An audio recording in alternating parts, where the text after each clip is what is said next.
بے سہاروں کو اپنا بنا لیجئے، سایہ عافیت میں بسا لیجئے۔ اور جو زید بن ارقم کی حدیث ہے غدیر صحیح مسلم میں اوپر تلے 4 حدیث ہے، ان میں ایک شخص کھڑا ہو کے زید بن ارقم سے کہتا ہے آپ یہ جو حدیث سنا رہے ہیں قرآن اور اہل بیت اور اہل بیت کا اس نے سلوک، تو کیا نبی کی بیویاں اہل بیت نہیں ہیں؟ کہتے ہیں نبی کی بیویاں اہل بیت ہیں، لیکن یہاں مراد جو ہے وہ نبی علیہ السلام کے وہ اہل بیت ہیں، آل عقیل، آل عباس، آل جعفر، تو آل علی۔ اور دوسرے طریق میں مسلم کیا آتا ہے کہ وہ کہتا ہے کہ جی نبی صلی اللہ علیہ وسلم کی بیویاں کیا مراد نہیں ہیں ان اہل بیت میں؟ تو زید بن ارقم کہتے ہیں نہیں، نبی کی بیویاں تو اہل بیت ہے ہی نہیں ہے۔ بیوی تو بڑا عرصہ ایک مرد کے ساتھ رہتی ہے، کل کو وہ طلاق دے دیتا تو وہ اپنے ماں باپ کے پاس واپس چلی جاتی ہے، بیوی تو اہل بیت کبھی ہو ہی نہیں سکتی۔ صحیح مسلم سر یہ اصول الکافی نہیں، یعنی اتنے سخت الفاظ کے ساتھ زید بن ارقم رد کر رہے ہیں، تو لہٰذا یہ کوئی سنی شیعہ ٹسل کی بات نہیں ہے، صحابہ میں بھی ایک تھا رائے۔ اور دوسری جو ترمذی میں حدیث ہے کہ مجھ سے اللہ سے محبت کرو کہ اس نے تمہیں نعمتوں سے نوازا ہے، مجھ سے محبت کرو کہ میں اللہ کا پیغمبر ہوں، اور میرے اہل بیت کے ساتھ محبت کرو کہ ان کی نسبت میرے ساتھ ہے، تو یہ قل لا اسألکم علیہ اجرا الا المودۃ فی القربى میں حدیث موقوف حضرت ابوبکر کا قول اور حدیث مرفوع نبی علیہ السلام کا اپنا قول ہے کہ میرے اہل بیت سے محبت کرو۔ اور وہ حدیث بار بار یاد کیا کریں حاکم کی 4712 کہ اگر کوئی شخص مقام ابراہیم اور حجر اسود کے درمیان ہمیشہ نمازیں پڑھتا رہے اور روزانہ روزہ بھی رکھے، پھر بھی اہل بیت کے بغض کے ساتھ قیامت کے دن آیا تو اللہ تعالیٰ ایسے شخص کو ضرور دوزخ میں داخل کرے گا۔ چھوٹا مسئلہ تو ٹھیک ہو۔ چلیے بھائی پنجتن پاک کے بارے میں آپ آلریڈی ڈسکس کر چکے ہیں، لیکن آیت مبالغہ کی روشنی میں اس پر تھوڑا سا آپ بیان کر دیں، یہ پورا کمپلیٹ ہو جائے گا۔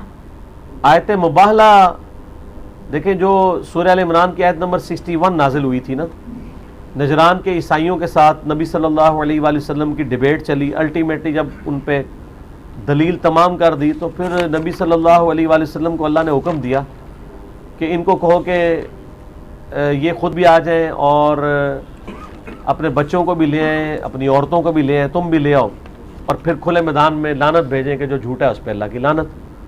تو نبی صلی اللہ علیہ وسلم سیدنا حسن حسین، سیدہ فاطمہ اور سیدنا علی کو لے کر آئے اور کہا اللہم ہؤلاء اہل بیتی، یہ میرے اہل بیت ہیں۔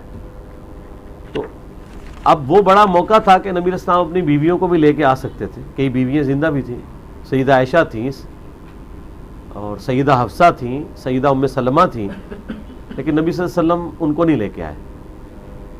یہ بہت سٹرونگ یعنی ایک ہے چیز جو پھینکنے والی نہیں ہے، حالانکہ اس میں آیا تھا اپنی عورتوں کو لے آؤ، تو عورتوں میں تو بیویاں پہلے آ رہی تھی، اگرچہ یہ کہتے ہیں نہیں وہ جو بنا کے ساتھ عورت آئے تو مراد بیٹی ہی ہوتی ہے، عورتوں کو تو لانے کے نہیں کہا تھا، یہ تو اس سے خطرناک معاملہ ہے۔ آپ اللہ سے جھگڑا کیوں نہیں کرتے کہ اپنی بیویوں کو لانے کا حکم کیوں نہیں دیا؟ گھر والوں میں تو پہلے بیوی آتی ہے، تو آپ اللہ سے بھی جھگڑا کریں پہلے کہ وہ آیت مبالغہ میں آپ نے بیویوں کو مس کر کے تو یہ آپ نے شیعہ کے ہاتھ میں ایک بندوق دے دی ہے، وہ جیسے وہ لال داڑھی والا کہتا ہے کہ مولا علی کہہ کے تو طارق جمیل نے جو ہے شیعہ کے ہاتھ میں بندوق دے دی ہے، اس طرح تو نہیں ہوتا۔ تو وہ اللہ تعالیٰ نے ایک معاملہ کیا اور وہ اہل بیت کی شان ہے، اور منکرین حدیث ہی ان چیزوں کا انکار کرتے ہیں، اہل سنت میں تو کسی نے انکار نہیں کیا اللہ کے فضل سے۔ ٹھیک ہے، اچھا اس سے ریلیٹڈ ایک اور چیز ہے کہ سیدہ ام کلثوم بنت علی سیدہ فاطمہ کی اولاد ہی تھیں، تو وہ جو میرے پاس ابھی آیا انفارمیشن میں کہ سیدہ ام کلثوم بنت علی سیدہ فاطمہ کی اولاد تھیں، تو وہ 6 ہجری میں کیا پیدا ہو چکی تھی اس وقت جب یہ واقعہ پتہ نہیں، ہمارے پاس ایسا کوئی ہسٹوریکل نالج نہیں۔ صحیح بخاری میں موجود ہے کہ سیدنا عمر کے ساتھ ان کا رشتہ ہوا تھا، ایون شیعہ کی کتابیں بھی اس پر گواہ ہیں کہ ام کلثوم کا رشتہ حضرت عمر کے ساتھ ہوا تھا، اور وہ یہ خواہش کرتے تھے کہ میرا اہل بیت رسول کے ساتھ رشتہ ہو جائے، اس لیے انہوں نے مانگا تھا۔ تو میرا خیال ہے یہ جو حدیث ہے بخاری کی، جس میں بخاری میں تو اشارہ تھا نا، یہ ناسبیوں اور رافضیوں دونوں کے لیے پھکی ہے۔ رافضی تو خود بھی مانتے ہیں اپنی کتابوں میں،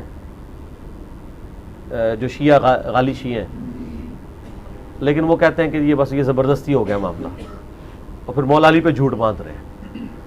شیر خدا کے اوپر کہ ان کی بچی اتھیالی گئی ہے نعوذ باللہ. اور دوسری طرف ناسبیوں کے لیے بھی ہے کہ حضرت عمر فاروق رضی اللہ تعالیٰ عنہ بھی اپنے لیے اعزاز سمجھتے ہیں کہ ان کی شادی حضرت علی کی بیٹی کے ساتھ ہو, تو وہ حضرت علی کو اہل بیت کے ساتھ رشتہ جوڑنے کا ذریعہ سمجھتے ہیں ان کی بیٹی کے ساتھ شادی کرنے کو. تو چھوٹا معاملہ تو نہیں ہے. تو اس میں سیدنا علی کی بھی ایک بہت بڑی شان ثابت ہوتی ہے کہ حضرت عمر ان کے ساتھ رشتہ جوڑنے کو اہل بیت رسول کے ساتھ. اور میں آپ کو ایک اور بات بتا دوں, یہ صحابہ کی فضیلت کی جب بات صحابہ کے دوران ہو رہی ہوتی ہے نا, اس میں اہل بیت کہیں پہ کنسیڈر نہیں ہو رہے ہوتے, یہ ذہن میں رکھیے گا. میں آپ سے ایک معصومانہ سوال کرتا ہوں کہ کیا حضرت ابوبکر یہ جرأت کریں گے کہ میں فاطمہ سے افضل ہوں؟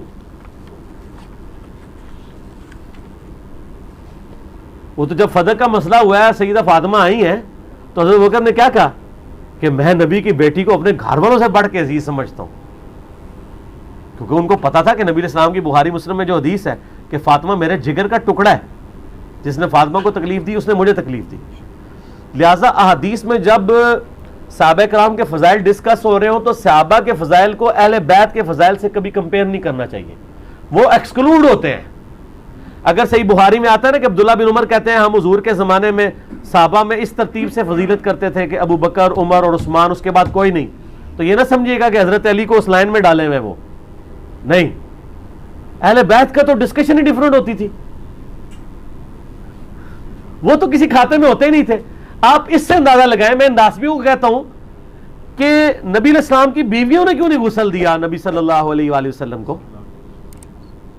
اہل بیت نے دیا ہے غسل, سیدنا علی نے, فضل ابن عباس نے.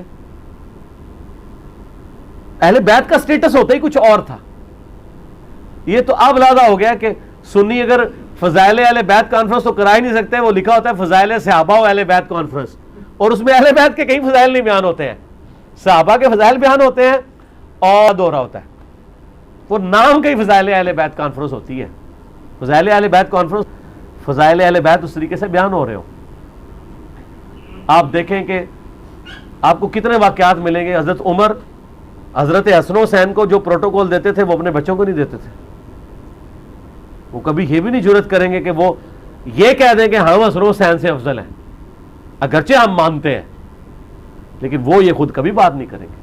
اہل بیت کے ساتھ کو ٹکر کا سوچتا بھی نہیں تھا صحابہ میں سے. ظاہر ہے آپ دیکھیں نا, وہ نبی کے گھر والے تھے یار, وہ جب درود پڑھ رہے ہوتے ہیں اللہم صلی علی محمد وعلی آل محمد, جب حضرت ابو بکر عمر اور عثمان یہ درود پڑھتے ہوں گے تو ان کو یہ پتہ نہیں ہوگا کہ یار اہل بیت کا مقام کیا ہے. یہ تو انہوں نے ڈھکوسلا شروع کیا نا کہ آل محمد سے مراد امت محمد ہے. نہ, پرانی باتیں, پرانے جھوٹ, پرانے بابے. بخاری کھول کے شان نزول پڑھو, اے اللہ کے رسول ہم آپ اور آپ کے اہل بیت پہ کیسے درود پڑھیں. امت محمدیہ کا تو ذکر ہی نہیں ہے اس میں, اہل بیت کا ذکر ہے. آل محمد سے مراد اہل بیت محمد ہے صلی اللہ علیہ وآلہ وسلم. آپ کو کچھ آ رہا ہے کیونکہ آپ ناسبیوں کے ساتھ بیٹھتے ہیں نا, تو آپ کو بہت کچھ آ رہا تھا. کریں الٹی, آپ لگائیں ان کو, کریں ساری الٹیاں کر دیں. اب نہیں, میں صرف یہ کہہ, آپ نے جس طریقے سے کہا کہ ابو بکر جو ہیں وہ کبھی یہ دعویٰ نہیں کریں گے, ہاں نہیں کریں گے, صحیح ہے. تو میں تو یہ کہہ رہا ہوں کہ حضرت علی نے بھی کبھی دعویٰ نہیں کیا کہ میں ابو بکر سے افضل ہوں, پھر تو کیا ضرورت ہی نہیں, وہ تو ایک ٹاپک لاتا ہے نا. نہیں, تو بات تو ایک ہی وائس میں ورسا آپ بھی کو کر بتا رہا ہوں. ہاں, وہ اس لیے میں آپ کو بتا رہا ہوں کہ جب اہل بیت کا ذکر ہو رہا ہوتا ہے تو ان کو صحابہ سے ایکسکلوڈ کر کے تصور کیا جا رہا ہوتا ہے. حضرت علی تو نہیں کریں گے, حضرت علی تو اور بھی کسی کے ساتھ نہیں کریں گے. وہ تو کہیں گے ومن احسن قولا ممن دعا الی اللہ وعمل صالحا وقال اننی من المسلمین. وہ ٹھیک ہے, لیکن چلیں آپ کے لیے میں عرض کر دیتا ہوں, آپ جان بوجھ کے پنگا لے رہے ہیں.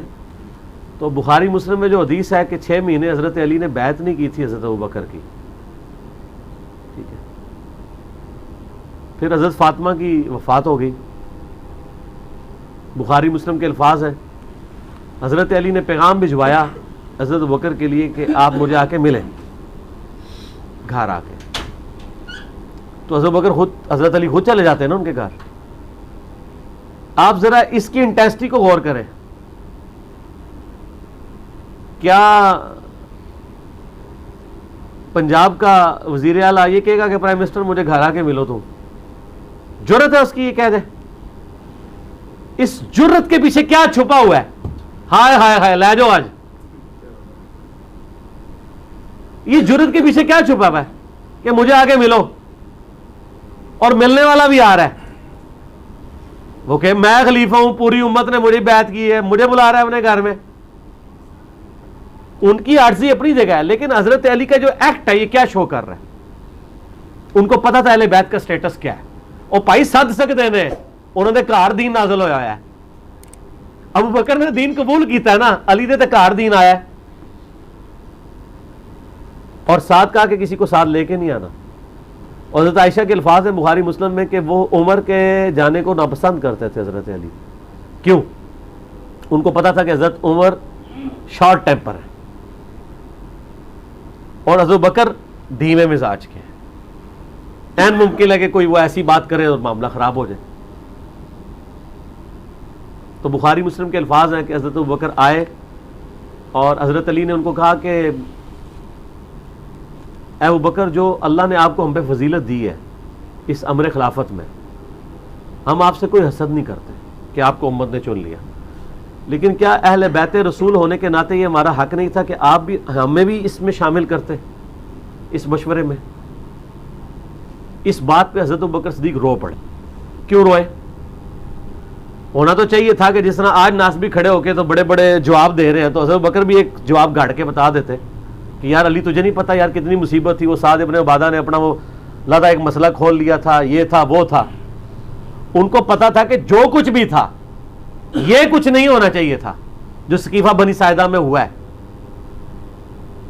آج اگر حضرت بکر زندہ ہونا، یقین کریں ان سے ذرا یہ اسلامک ہسٹری کے 2 ٹکڑے دکھائے جائیں، خون کے آنسو روئے کہ سقیفہ بنی ساعدہ کے افیکٹ کہاں تک گئے ہیں، قیامت تک جا رہے ہیں. آج تو ہم ڈیسائیڈ کر سکتے ہیں، چلے اس زمانے میں تو کوئی کہہ سکتا تھا، آج تو ہمیں نظر آ رہا ہے نا امت ایک ہی نہیں ہو رہی. آدھی بات تو انہوں نے اس وقت بھی ایکسیپٹ کر لی کہ یہ ہوا ٹھیک نہیں ہے. کیوں؟ وہ رو پڑے. جب کسی شخص کو کسی غلطی پہ آڑ دلائی جائے اور وہ اس کی جسٹیفیکیشن دینے کے بجائے رونا شروع کر دے، کیا ہوتا ہے کہ وہ اس غلطی کو مان رہا ہے. کیا ہو گیا تھا وہاں پہ؟ ہو جاتا چلے وہاں ڈیسائیڈ ہو جاتا کہ بھئی سقیفہ بنی ساعدہ پہ کہ سعد ابن عبادہ اور سارا معاملہ ٹیکل کر کے بیعت کیے بغیر کہتے ہیں بھئی حضور کو دفنا لینے دو، پھر ڈسین کر لیتے ہیں. تم لوگوں نے کیا کام کیا ہے؟ ابھی تو ہم نبی علیہ السلام کے غم سے فارغ نہیں ہوئے، فی الحال اس مسئلے کو ہم پوسٹ پون کرتے ہیں، فلاں تاریخ کو ہم فلاں جگہ میٹنگ کریں گے اور خلیفہ چن لیں گے. یہ آپشن ہو سکتا تھا کہ نہیں؟ مجھے بتائیں آپ. چند لوگوں نے مل کے چن لیا اور بعد میں وہ تو حضرت بکر کی شخصیت بہت بڑی تھی تو اس لیے اتفاق ہو گیا. انصار میں سے خود بھی کوئی نہیں کھڑا ہوا، لیکن مس ہینڈلنگ آپ اس کو مانیں گے، خود سیدنا ابوبکر مانے، اور آج تو بڑی آسانی سے ہم اس کو کہہ سکتے ہیں. حتیٰ کہ صحیح بخاری میں حضرت عمر خود کہہ رہے ہیں کہ ابو بکر کی جس طریقے سے خلافت قائم ہوئی اس کو کبھی کوئی دلیل نہ بنائے، وہ کیٹاسٹرافک کنڈیشن تھی. آندہ مسلمانوں کے مشورے کے بغیر جسے خلیفہ چنا گیا اس کا انجام قتل و غارت ہوگا. حضرت عمر خود اس کو دلیل کے طور پیش کریں گے ابو بکر کی پلی کبھی نہیں لینی ہے، اس طریقے سے خلیفہ نہیں چنا جانا چاہیے، لیکن وہ چنا گیا، ایک کیٹاسٹرافک کنڈیشن تھی. تو جب حضرت بکر رو پڑے تو حضرت علی نے کہا بس ختم. حضرت علی نے بھی اب اس کو کیش نہیں کروایا اس بات کو، کہ ورنہ وہ کہہ سکتے تھے کہ اب رونے کا ٹائم ہے، کام پاچھے ڈے جاتے روندے پہ ہو. نہیں کہا. حضرت علی چونکہ خاندان نبوت سے تھے اور نبوت کا ایک مزاج ہوتا ہے عفو درگزر، چیزوں کو ویل لیفٹ کرنا. حضرت علی اس سے بھی آگے چلے گئے، انہوں نے کہا کہ میں آپ کی اعلانیہ بیعت کروں گا مسجد میں، ورنہ تو وہ کہتے ہیں کہ ابوبکر میں بیعت کرتا ہوں، باہر جا کے اناؤنسمنٹ کر دو. کافی تھا. لیکن ان کو پتا تھا کہ اس کی پلی کہیں منافقین یا غیر مسلم نہ لیں کہ یار خاندان نبوت نہیں، خلیفہ نہیں چنا ہوا، کل کو کیسر و کسرا سے لڑائیاں ہونی ہیں تو ابو بکر کے ہاتھ مضبوط ہی نہیں ہوں گے، تو میں اعلانیہ بیعت کر کے نہ بیج کو نہیں کر دوں. جس طرح میں اعلانیہ کرتا ہوں کہ نہ میں وہابی نہ میں بابی، میں ہوں مسلم علمی کتابی، کل کو کوئی میری توحید کی باتیں سن کے مجھے وہابی کا تانا نہ دے دے، میں خود ہی اعلان برات کر دیتا ہوں. اسی لیے کر رہا ہوتا ہوں کہ کوئی یہ گالی دے کے میری باتوں کو نہ پھینک دے، میری دلائل کو لے کے چلے. کوئی وہابی تو خود نہیں کہے گا نا میں وہابی، وہ تو کہتے ہیں آج تو ہوگی وہابی وہابی، ٹھیک ہے نا. ہاں جلسوں میں نہیں کہتے، ویسے کہتے ہیں آپ ہمیں گالی دے رہے ہیں، آپ اہل حدیث کا کریں. تو پھر صحیح بخاری مسلم کے الفاظ ہیں کہ پہلے حضرت ابو بکر ممبر پہ چڑھے اور حضرت علی کے لیے تعریفی جملے بولے اور پھر ان کے بیعت نہ کرنے کی وجہ بتائی. کیا وجہ بتائی ہوگی انہوں نے کہ علی نے مجھے یہ کہا ہے کہ ہم نے, اب وہ راویوں نے دیکھے وہ تقریر پوری کو نہیں نقل کی, کر دیتے تو آج مسئلہ حل ہو جاتا. ایک جنرل بات ہے نا, تو میں آپ کو بتاتا ہوں کہ اس قسم کی تقریر ہوئی ہوگی. وجہ وہی بتائی ہے جس پہ وہ روئے ہیں. تو رونے کا مطلب کیا ہے؟ انہوں نے یہی کہا ہوگا کہ انہوں نے کہا کہ ہم تو اہل بیت کے تھے. اچھا اس حدیث میں الفاظ ہیں جب حضرت علی نے یہ بات کی نا, حضرت ابوبکر روئے اور انہوں نے کہا اللہ کی قسم نبی کے گھر والے مجھے اپنے گھر والوں سے بڑھ کے عزیز ہیں. میں آپ کو فضیلت کی بات بتا رہا ہوں.